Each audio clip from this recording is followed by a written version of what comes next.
Olá, muito boa tarde. Começa agora mais um programa Mercado Futuro. Eu converso com vocês do estúdio da B3, Brasil Bolsa Balcão, é o novo nome aqui dessa entidade.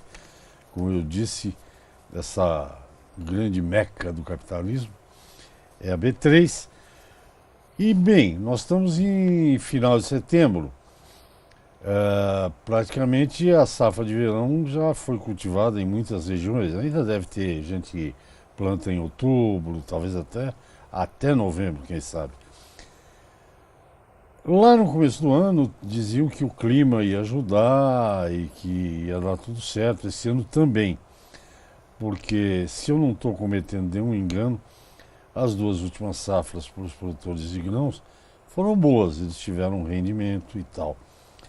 Eu li um relatório aí do Departamento de Agricultura norte-americano, recente, que diz que a margem agora vai ser menor, até por questão de safras cheias, estoque de passagem alto, o famoso carry-over, mas todos esses detalhes vocês vão conhecer com um analista que é quase colunista desse programa, que eu gosto que ele venha aqui por vários motivos, e porque bom analista não é aquele que fala assim, olha, vende porque tá bom o preço, que quem sabe o preço é você, não sou eu nem ele.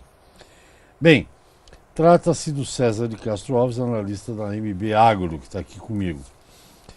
César, você está, nas suas análises, você está vendo 2017, 2018, já está olhando otimisticamente, está achando que o produtor vai ter que pegar aquele dinheiro que guardou um pouquinho. Como é que está a tua visão geral? Depois a gente detalha para o produto. Tá. Olha, Hash, a gente tem visto assim que por conta de um ano fantástico de clima, né, que como nós tivemos esse ano, primeiro como você colocou, o sucesso absoluto da safra de verão e depois a safrinha, essas duas safras esse ano com clima perfeito, colocou uma baita pressão nos preços agrícolas para baixo, né? Os alimentos caíram muito de preço, isso ajudou enormemente a inflação a vir aí para os 2% que a gente está vendo, que é incrível.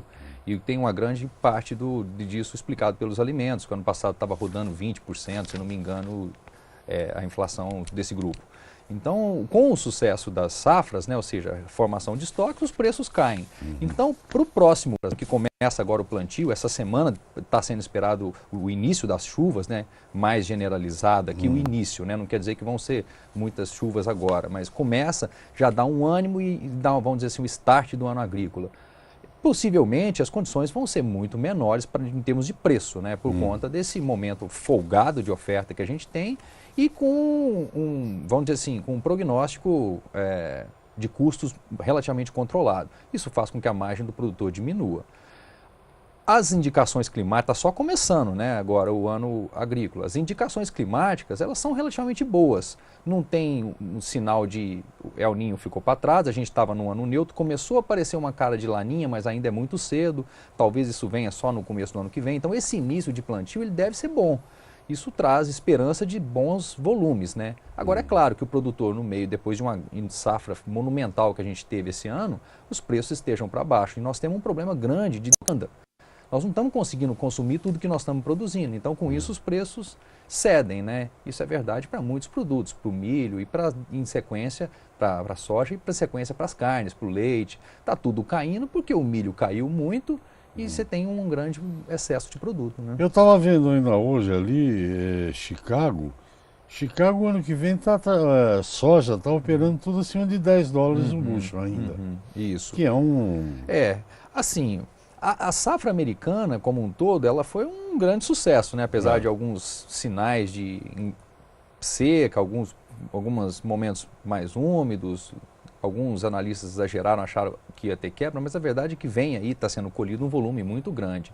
Então Chicago ficou um pouco nervoso com isso e também está refletindo um pouco uma demanda muito forte da China, né? Demanda por soja. Isso, a verdade é que o mundo está num ambiente muito benigno, né? Do ponto de vista de crescimento. Nós, brasileiros, é que estamos ainda para trás, né? Com a nossa economia começando a dar sinais de retomada, o que deve ter algum alento a partir do ano que vem, a depender aí dessa questão política e eleitoral que ainda vai ter. Ou seja, se vier, a gente acredita que, sim, do ponto de vista macro, que se vier um presidente em 2018 orientado com essa agenda mais liberal e reformista, a gente tem chance de ter um 2019, né, muito melhor. O ano que vem é claro que vai ser um ano de transição, mas o mundo está relativamente bem. Assim, a Europa está crescendo pouco, mas está crescendo, os Estados Unidos estão com a sua economia bastante forte, né? Até voltou a se falar em mais alta de juros. Está um ambiente benigno externo. Então, isso, a demanda externa é boa e isso está nos salvando as nossas exportações de carnes. E a última vez que eu vim aqui, a gente conversou bastante sobre o setor de frigoríficos. Estava num momento terrível por conta daquela incerteza da JBS. A verdade é que o cenário aliviou de lá para cá, ainda que esses riscos estejam no ar, mas é mais uma questão interna nossa. As exportações estão muito bem. Pessoalmente, eu acho que eu não conheço ninguém que apoie o atual presidente da República, mas nas minhas relações, mas eu acho que o pessoal da área financeira e da área de bolsa mesmo, eles estão achando, é a minha opinião, não sei se é a opinião, que deixa esse negócio até 2018 para não criar mais tumulto, né? Porque se você pegar a inflação esse ano, quanto vai ser? 2,5%? 2 e qualquer coisa. Taxa de juros 7%. O ano que vem vai ser fantástico. Ponto de vista Está de crédito, rolando emprego, está aparecendo emprego. Pouco, mas está aparecendo. Quer dizer, consumo é reagindo. melhor o país assim com quem está aí do que fazer um outro. Nem a delação dos JBS aí. Nem a quase queda do presidente parou o Brasil, né? Não, e o arroba em São Paulo já está 145, 150. 145. Você concorda com essa visão? É melhor deixar isso aí mais um ano do que criar. Depois da questão do áudio, eu acho que ficou claro o seguinte: o Brasil deu uma engasgada, a grande expectativa de aprovação de reforma, principalmente a Previdência esse ano, ficou para o futuro, ficou para depois, né? Alguns acreditam que pode sair alguma coisa, talvez a questão só da idade, mas a verdade é que assim, pode sair alguma coisa, mas o grande sonho de passar uma coisa mais robusta agora morreu. Por outro lado, o Brasil continuou, inclusive a economia continuou performando relativamente bem depois dos áudios, né? A pecuária sofreu muito, mas também já se recuperou, mas o Brasil continuou e ficou meio assim a impressão de que não interessa muito o presidente. O que interessa é a equipe econômica, né, Regi? E enquanto esse pessoal estiver, vamos dizer assim, capitaneando essa retomada e com esse discurso sério e de ajuste fiscal, o Brasil volta a ser visto com bons olhos, né?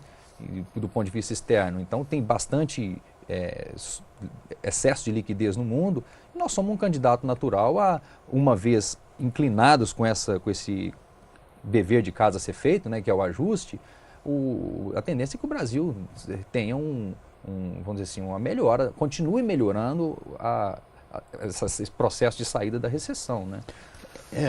Tem algumas notícias do mercado internacional que são curiosas, mas por exemplo, no último fim de semana, a favoritíssima Angela Merkel ganhou na Alemanha. Em compensação, como dizia aquele português, sempre tem em compensação, o partido lá xenófobo de direita, a AfD, acho que chama, conseguiu 13% dos votos, que é uma encrenca. Na França, o Macron, não sei como é que está saindo, faz uns 15 dias que eu não leio nada sobre a França, mas é uma cara nova e tal. A Alemanha não sabe onde gastar dinheiro, tem 24 bilhões de euros, eu li aí, não sabe o que fazer, imagina, manda para o Brasil. E internamente, não sei se você acompanhou, mas esta B3 aqui de onde a gente conversa ultrapassou os 75 mil pontos, o que para mim demonstra, olha, tá até rindo, sério, que os players, né, os participantes do mercado estão otimistas, estão achando que é melhor deixar rolar mesmo até o final do ano que vem, né? Acho que é por aí mesmo. Né? A Bolsa, né, ela sempre tende a antecipar os fatos, né? E a verdade é que os fatos estão vindo para melhor, a verdade é essa. Apesar do grande ruído político aí esse ano, o Brasil, os números têm vindo melhor, cada vez melhores, né? E grande também, vamos colocar aqui a responsabilidade, o sucesso do setor agro esse ano como grande motor dessa melhora econômica. Sim, no primeiro trimestre foi isso, cresceu uma barbaridade. Barbaridade em função do agro. Vamos para o intervalinho, a gente volta já. Eu converso com o César de Castro Alves, ele é analista de mercados da MB Agro, a MB Agro, que vocês conhecem, e daqui a pouquinho a gente volta, até já. Ok, eu estou de volta, o programa é Mercado Futuro, fazendo uma análise aí, a safra 2018, 2017, 2018 já começou, né, setembro aqui no Brasil, e a gente está aqui, um pouco é realidade, um pouco é o que a gente acha, porque se você olha para as bolsas, por exemplo, o milho está caindo bem, porque tem uma super safra americana, tem safra brasileira foi espetacular, mas a soja está ali. Até porque eu li outro dia, não sei, o César deve ter lido, que é um jornal que a gente lê aí, o Valor Econômico, um estudo lá que diz que até 2030, sei lá quando, a China vai importar mais 35 milhões de toneladas de soja, das quais 80% deverão sair do Brasil, né? Então o mercado para soja está muito bom, Tá. porque soja é frango, é suíno, na China principalmente suíno, né? Uhum. Bom, o milho é um pouco diferente da soja. O milho toma uns tombos feios, né? É. Porque 400 milhões nos Estados Unidos, 385, aqui quase 100 milhões. 100 praticamente. Nunca se produziu Nunca, tanto é milho. um mar de milho, né? A verdade é essa. E o milho, nós temos muito mercado interno nosso como Sim. um direcionador dos preços. E o que tá as demandas aí de leite, de carnes, frango, suíno, tá tudo muito fraco esse ano. As produções estão vindo para menor, né? Incrivelmente, até o frango. O único setor que a gente viu muito aquecido era o setor de ovos esse ano, mas isso é crise, né? As pessoas estão migrando do frango para o ovo. Isso, mesmo com os preços bem relativamente elevados do ovo, a demanda estava forte.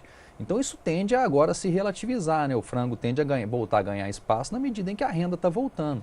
Quem está empregado está sentindo uma inflação muito menor esse ano, então sobra mais renda para o consumo de alimentos. E isso é muito importante nas famílias de mais baixa renda, né? Curioso, porque do leite, já que você falou de leite, 2014, 2015, pela informação que eu tenho, foram anos ruins para a pecuária leiteira. Mas este ano foi melhor justamente pelo preço do milho mais barato, né? Exatamente. E o preço do leite acho que deu uma subida também. O preço do leite ele teve ainda relativamente bom, né, no primeiro semestre, agora ele já está cedendo um pouco mais, conforme esperado, porque os produtores de leite, como muito também esperado isso, estão aumentando o ritmo de produção numa velocidade até bem grande para o meu ponto de vista, porque o leite ele tem um problema de demanda no Brasil. Nós não estamos com a economia superativa, né? O consumo de produtos derivados de leite, iogurtes, está tudo ainda bastante reprimido, os preços estão baixos e está vindo um excesso de produção de leite grande em função do milho barato, né? Ou seja, quando o milho cai muito, o produtor de leite imediatamente ele melhora o trato à vaca e a resposta de produção é muito rápida. Então está vindo agora um aumento de produção decorrente desses custos mais baixos, que tende a colocar um pouco mais de pressão no produtor de leite mais à frente, porque o milho ele deve se manter barato, mas o leite já está espremendo a margem do produtor, que no primeiro semestre era bom, que você ainda tinha o milho mais caindo e o preço do leite ainda mais alto. Essa situação está começando a mudar. Lembrando que a safra de leite, 1/3 dela do ano fica concentrada no último trimestre do ano. Então, choveu agora, tende a vir uma produção mais alta agora. O curioso do leite é que eu falo um pouco de leite aqui, né? É que quando a gente fala leite é leite, né? Que toma com café com leite e tal. Mas na verdade o leite tem um segmento interessantíssimo que agrega valor de monte, que são os lácteos, os queijos. Hoje você vai no supermercado, que tem de produto à base de leite ali é Muito. uma enormidade, né? E nesses produtos a agregação de valor é muito alta, né? Muito alta. Porque o queijo lá da tua terra dele, da canastra, eu só posso comprar uma vez por ano, cara. Como é que chama o seu tio que me mandou um queijo? Foi. Foi o seu tio, Te né? assiste sempre. Ah, é? Agora só que subiu tanto o queijo lá que agora ele não está querendo mandar mais Não quer nem mandar. Fala, vou dar uma lasquinha só. Só meio queijo curado. Não, porque agora você viu que tá tendo uma briga aí, falar em queijo, né? Prender os queijos da Sudbrack. Os queijos, as queijarias artesanais, né, elas são um patrimônio. Lá na canastra você tem, assim, produtores muito simples, né, que fazem aquilo. Aquilo é um produto artesanal, não pode ser tratado como um produto industrializado, os outros, né? E então você tem essas manchetes, sim, de confisco de queijos. Pegaram da cozinheira lá da Sudbrack. Foi cozinheira do ex-presidente Fernando Henrique. 400 mil reais em queijo. Pois é. Uma pancada, né? Bom, o leite então daqui para frente você acha que vai ter Eu acho que uma vai continuar caindo mais. Vai ter uma oferta porque grande. A produção está vindo muito alta. No começo do ano era 0 a 0 o crescimento, agora está vindo 15% maior, os últimos dados aí de julho e agosto. Então está crescendo num ritmo muito forte a produção, no meu ponto de vista. Na questão do milho, que a gente não falou, o Brasil é hoje o segundo mais importante player mundial de exportação de milho, não é isso? Depois dos Estados Unidos somos nós. Esse ano é obrigado a exportar 30, 40 milhões de toneladas. Sim, é obrigado, nós vamos colocar esse milho para fora, né? Como você falou, a demanda lá fora existe, e a gente tem, mas mesmo colocando muito milho para fora, né, exportação sendo aí 30 milhões de toneladas ou mais, vai sobrar muito milho, a verdade é essa. E esse estoque de passagem, ele é muito grande. Então a indústria de carnes está tranquila aí até o começo do ano que vem, com safra americana já colhida, né, praticamente, ou seja, garantida, e aqui nós com um grande excesso de Porque milho. o produtor vai continuar plantando milho, né, dependendo do preço. Na primeira safra, agora a gente acha que a safra de soja deve crescer um pouco, a área de soja crescer um pouco sobre a de milho, porque as condições, o milho, ele está ficando mais para o safrinha mesmo, né, e aí para o milho safrinha do ano que vem, muita coisa vai depender, né? Como é que vai ser o cenário climático, se o plantio agora da safra de verão da soja vai ser feito mais cedo ou dentro da janela, que não coloca pressão na safrinha lá no ano que vem. Então, agora o milho deve perder um pouco de área por conta das relações de preço, que a soja está mais interessante. Também já não está grandes coisas, mas está um pouco melhor. E para a safrinha o ano que vem, aí o milho deve ser, porque ele acaba sendo um complementar e o produtor tem que fazer a palhada, o custo de safrinha ele é marginal, ele é menor. Agora, o incentivo para milho agora na primeira safra deve ser menor, claro, porque os preços estão muito baixos. Até porque a gente às vezes não fala aqui, você às vezes acho que toca nesse assunto. O cara que faz soja e milho faz rotação, ele tem que plantar. E o seguinte, ele não precisa plantar milho se o preço não está bom, seguindo maravilhosamente o receituário agronômico. Ele aduba menos. Ele segura um pouco a tecnologia, planta mais não barato. Planta naquelas áreas mais arriscadas, de mais baixa qualidade do solo. Gasta menos. Gasta menos, mas planta. Planta e aí vende, porque exatamente. Então. Milho dá para os bicos, né? Milho sempre tem uma galinhazinha no terreiro lá, não é? É bem isso. Milho... Eu não sei hoje. E o ano que vem nós vamos ter uma demanda melhor, né? Possivelmente nós vamos conseguir escoar esse milho aí ao longo do ano que vem. O setor de carnes melhorando vai ajudar a consumir. E os preços corrigem, né? Se a renda permitir, com a inflação baixa, é capaz que se coma mais mesmo. Né? O ano que vem a gente vai ter condições muito melhores, um juro muito mais baixo, a inflação já começando o ano baixa e com o consumidor gradativamente melhorando, né? A gente... Olha, se não vier vamos dizer assim, um viés aí radical novamente que coloque risco do Brasil voltar para um governo não reformista em 19, a gente tem chance de ver as condições melhorarem muito. Lá na MB o pessoal, se não me engano, está com 3% de crescimento do PIB o ano que vem, que obviamente tem um efeito estatístico aí por conta dessa grande queda, mas 3% já é uma retomada de crescimento não desprezível, né? Sem dúvida. Então, feliz 2018 para você também, ou 19? É 19, né? Vamos ao intervalinho, a gente volta já, é o último bloco. Converso com o César de Castro Alves, da MB Agro, analista, dizendo aí o que pode ser que a gente vai ver aí nos próximos meses. Até já. Ok, estou de volta à conversa com o César de Castro Alves. Sabe que o César e eu temos uma coisa em comum, a gente é roqueiro. Bluseiro, gosta de blues, gosta de rock. Eu acho que ele, como é muito mais jovem, deve curtir um grupo, por exemplo, eu não sei nem o que é, eu já ouvi uma vez ou outra, tal de Ramones, que as pessoas adoram. Ramones você gosta? Sim, bastante. Então, César recentemente foi ao Rio assistir lá o The Who, Aerosmith, que mais tinha lá? Guns N' Roses. Guns N' Roses. Coisa boa, né? E tantos outros brasileiros, né, também. Tem. O rock brasileiro é bom. Outro dia eu ouvi um blues cantado em português, não sei quem é, muito bom. Bom, mas nós estamos aqui para falar de grão. Certo. Ou de café. Vamos falar de Vamos café falar de agora, café. que estamos no último bloco. Certo. Tá uma briga aí. Outro dia eu entrevistei um cara aqui para falar de café. E eu tinha entrevistado um produtor lá de Minas, de uma entidade lá, que ele falou, Resch, o preço do café tinha que estar R$1.000, R$1.200 a saca. Aí o meu entrevistado, que é também um estudioso do mercado de café, eu falei isso para ele, ele deu uma resposta, falei, o pessoal da OPEP, que é um cartel, também queria que o petróleo tivesse a $100 o barril. Não adianta querer, né? O café não sai do atoleiro, né? Olha, não está faltando café no mundo, né? Por isso que o café não está ao Não. preço que o produtor sonha. A verdade é essa.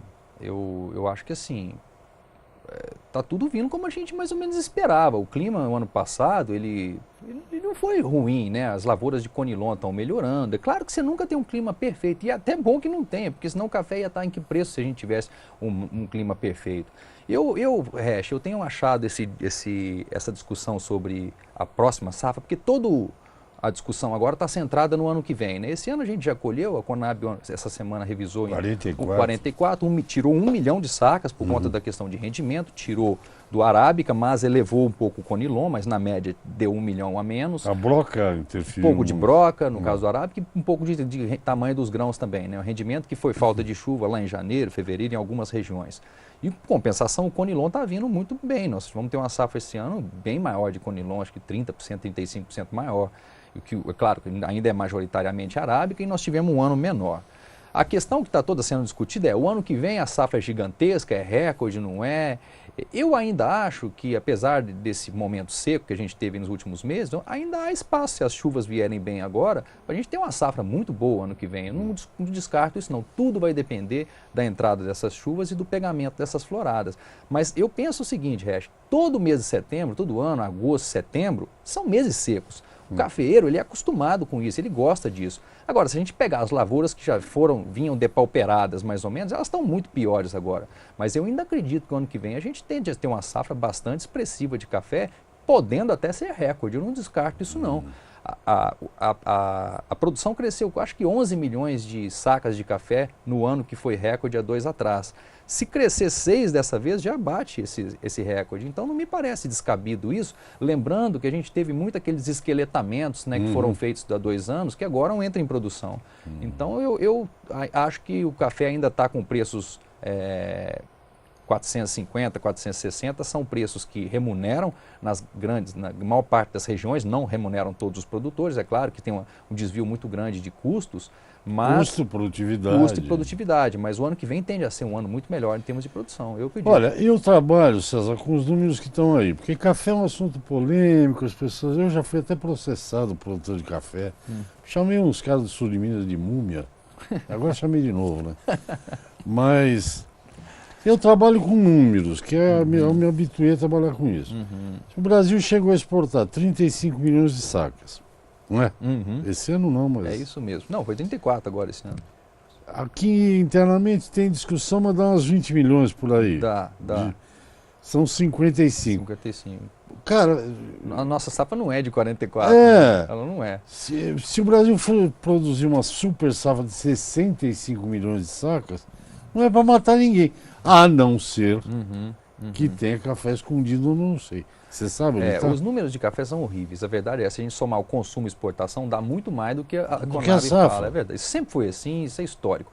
O mundo todo trabalha com números muito, 5 a 10 milhões de sacas a mais do que esses números da Conab. Isso é fato. Mas assim, Resch, dependendo das estatísticas, por mais que você filtre tudo isso, uma coisa é clara, o mundo está totalmente abastecido de café nos últimos anos, as exportações foram fortes, aqui dentro de fato tem pouco remanescente da safra passada, mas lá fora nos países consumidores, Europa, Japão, Estados Unidos, está muito tranquilo. E pior, os prognósticos de safra não são ruins. Isso vale tanto para as safras asiáticas agora, né, Indonésia, Vietnã, que daqui a pouco começam a colher, quanto para o Brasil o ano que vem. Então, assim, não tem problema no front, né? A gente teve vários problemas aí nos últimos anos, surto de ferrugem na América Central, depois seca aqui. Não tem nada disso no radar agora. Não tem El Niño que poderia criar problema na Ásia. Então está um panorama, o consumo está estável, né, no mundial, o café e açúcar ele é muito firme ali em 1,5%. Mas as produções têm feito frente a isso de modo que os estoques não estão caindo. É claro assim que qualquer problema climático, os preços podem subir muito rapidamente, porque hoje os fundos estão todos vendidos, acreditando que vai cair o preço. Isso muda rapidamente, força o preço para cima, se vier um problema climático, mas tem que vir, né? Não está na cara isso. Então, por isso que tem essa especulação muito forte se o Brasil consegue agora desenhar essa safra grande para o ano que vem ou não. Porque se tiver problema agora nas próximos 60 dias aí, veranico, aí o mercado de café vai dar uma estressada. Mas se as chuvas vierem normais, eu tendo a achar que os riscos diminuem bastante de problemas de abastecimento. Vai ter que ter uma chuva, tem a florada e a umidade para a florada depois, não cair. ao longo do ano, começo do ano que vem, para o chumbinho não cair e tal. Tem muita coisa pela frente, né? Mas o grosso modo assim, o mundo está abastecido, não tem esse negócio de iminência de faltar café, e às vezes os produtores não enxergam ou não querem enxergar isso, né? Ele quer enxergar que vai faltar, e não é isso que o mundo está lendo. O mundo está abastecido. Nós temos 3 minutos de programa. Vou fazer uma pergunta que não sei se você mexe com isso. Com essa mudança da política da Petrobras para alterar o preço da gasolina todo dia, né? Mudou alguma coisa no setor de açúcar e álcool brasileiro? Olha, Resch, eu não sou especialista no setor de açúcar e álcool, mas o que eu sei é o seguinte... que você falou de álcool... Isso. Essa nova Petrobras, vamos dizer assim, ela está colocando, vamos dizer assim, mais agito no mercado, porque você está tendo até movimentos semanais, às vezes, de reajuste. Sim. E isso, às vezes, assim, o petróleo está subindo aqui, a gente está meio na contramão, assim. É bom isso, né, do ponto de vista, assim, os preços estão livres, tá? Mas o que eu tenho escutado dos analistas do setor é que, assim, talvez esse compasso pudesse ser mensal, para que o mercado possa ler melhor o que está acontecendo com o petróleo e o que deve ser a política de preços aqui. Fora isso, o setor de açúcar também, assim como o café, deu os preços cederam um pouco em função também da melhora de prognósticos de safra, né? Tanto externo quanto aqui. Não estou vendo nenhum problema crítico, né? Até onde eu... O mercado de açúcar não é elástico, né? Ele é um consumo mais ou menos básico. O grande problema que eu acho do mercado de açúcar, que eu escuto, né, dos analistas, novamente eu não sou expert no assunto, é que a Índia tem um peso muito grande, né, no setor de açúcar. E lá, as informações são muito ruins e é muito subsidiado. Então, essa distorção lá faz com que muitas vezes você tenha leituras erradas do balanço de açúcar. Isso dificulta a nossa, vamos dizer assim, a nossa vida aqui, que somos um país bastante açucareiro, né? Um produto extremamente profissional. Exatamente. Né? Então isso dificulta um pouco, mas no grosso modo no mundo, o Brasil está meio congelado na expectativa de produção nos próximos anos, porque os canaviais não foram reformados, mas o mundo está produzindo. A Europa produziu muito açúcar de beterraba agora, com preços do ano passado que foram altos. Isso não deve se repetir agora que os preços cederam. O incentivo para produzir açúcar na Europa vai ser muito menor. Mas até isso se ajustar no mercado, e com a Índia ainda vindo relativamente bem, forte, né, e subsidiada, isso fecha um pouco a janela para o Brasil, e até bom que mantenha assim, né, porque não está cabendo nesse momento muito mais produtos sem quedas de preço, né? Então o mercado de açúcar está se equilibrando. Você tem aquelas usinas com problemas, né, obviamente que são múmias, que não vão se reerguer, mas estão tendo uns arranjos de alguns comprando outros, tende a caminhar para melhor. Está melhorando, está melhorando. Sim, tá melhorando. Depois da tempestade vem a bonança, isso? Eu acho que isso está acontecendo. César, nosso tempo acabou. Muito obrigado mais uma vez pela belíssima entrevista, boas informações. E eu ouço um programa de rádio na Rádio Cultura, que é do pianista Marcelo Bratic. E ele é Vila Lobos, ele só faz Vila Lobos. E ele sempre, quando termina o programa, ele fala Viva Vila Lobos. Então nós vamos terminar o programa Viva o Rock. Eu ia falar Viva o Rock e o Blues. Obrigado. Gente, até amanhã. Amanhã tem mais programa de Mercado Futuro. Até lá.